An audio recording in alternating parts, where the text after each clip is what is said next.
right, we'd like to think that Newsnight is all about diversity of thought, trying to do things just a little bit differently. So when we do turkey tips for Thanksgiving, we don't think butterball, we think exotic. For you vegetarians, there's always the tofurkey, a big lump of tofu and wheat billed as having an incredible turkey-like texture and flavor.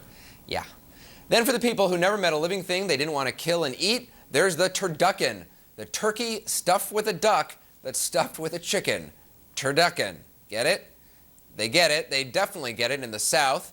But considering it was front page news in the New York Times this week, the turducken's global conquest may well be underway. At least if Chef Paul Prudhomme has his way. He joins us now from New Orleans. Chef Paul, thanks for being with us. Now, I understand you want to do for turducken what you did for Cajun food. You want to get the name turducken out there across the whole country. So let's start now. What is turducken? What I really want to do is make people happy because, see, that's my job. I'm a cook. And if you're a good cook, you make people happy. Turducken is what you said it was. It's one of those wonderful things that when you serve it, whether it's on Thanksgiving or any other holiday or just a good regular Sunday with the family reunion, when you serve it, people anticipate it because it's unusual, it's wonderful, it has a great taste, has multiple tastes to it, and it has more than one flavor. And those flavors match, so it really gives it a great, wonderful celebration type feeling. Well, now, so let me just interrupt. I don't quite understand how this works. How do you get a chicken inside a duck and then inside a turkey? Actually, once you experience that, Anderson, it's pretty easy. No, what we do is we make the stuffing first. And by the way, we have a recipe for this, and you have it on your website. It's also on my website, www.chefpaul.com, so you can go get the recipe. But the idea is there's a procedure to make it easy, and there's a way of making everything easy or hard. With this one, you make the dressings and you cool them down, and then after the 3 different dressings are made, and one of them is a shrimp dressing, one is a cornbread dressing, and the other is an andouille sausage, which is a Louisiana wonderful smoked sausage dressing. Once those are made and cooled down, you debone the turkey, the duck, and the chicken, and they lay out flat. With the turkey, you leave an area in it where the thigh goes. You take the bone out the thigh, but you don't break it all the way out, so it's still a connection there. Is that the turducken right there in front of you? The bone is still in the thigh. That's the turducken right here. So, if you could point to that, what are the layers, the different layers that we're seeing there? I guess the outer layer is the turkey? I'll be happy to point them out. See, this is the turkey, the first layer. And the second layer is the cornbread dressing. The third layer, which is right in here, that's the duck. And then the dressing that's in the duck, it's the andouille sausage dressing.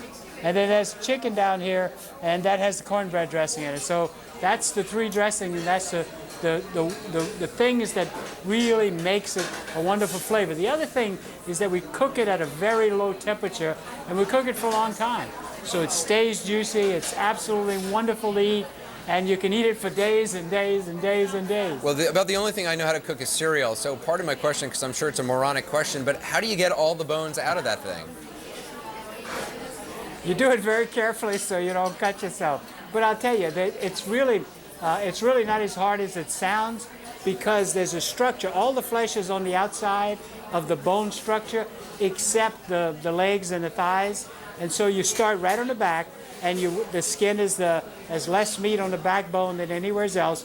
So you cut the skin, and then you literally take a knife and you tease it. And what I mean by that is that the bone is here and the skin is here, and you just go in between. You tease it like this, and as you do that, the skin falls away. And you just follow the bone and scrape it, and when you get to the thigh and the wing, then it gets a little more difficult.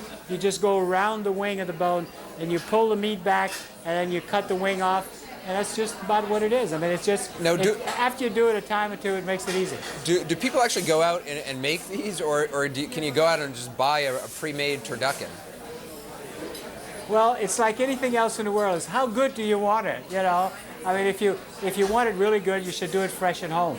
And it takes a while, but if you get the neighbors involved or your brothers and sisters or get the whole family together, get the kids going with it, you know, then it's a very fun thing and it's exciting, you know? And when you get this thing at the dinner table that you've built yourself, it's absolutely wonderful. But you can also go to the butcher. You can get a boned out bird at the butcher, and then make the dressings and put them in.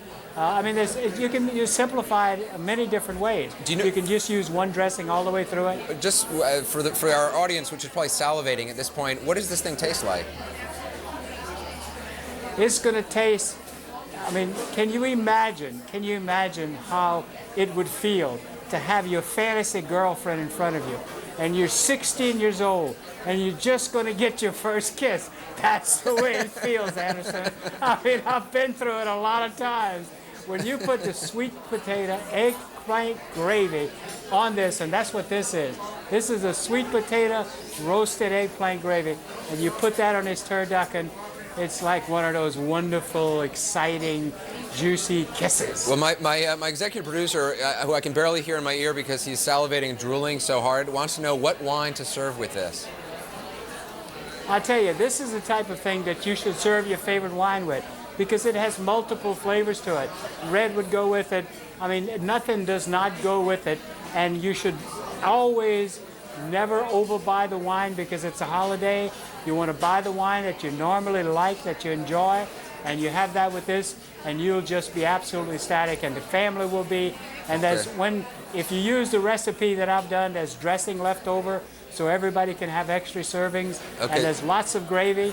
And Chef Paul, we so appreciate you joining us live from Cape Paul's. Give us your website again, just so for those who want to look up this turducken beast can look it up. Well, it's www.chefpaul.com, and I will tell you one more thing. Good cooking, good eating, good loving, that's what this turducken is. I love you guys. Okay.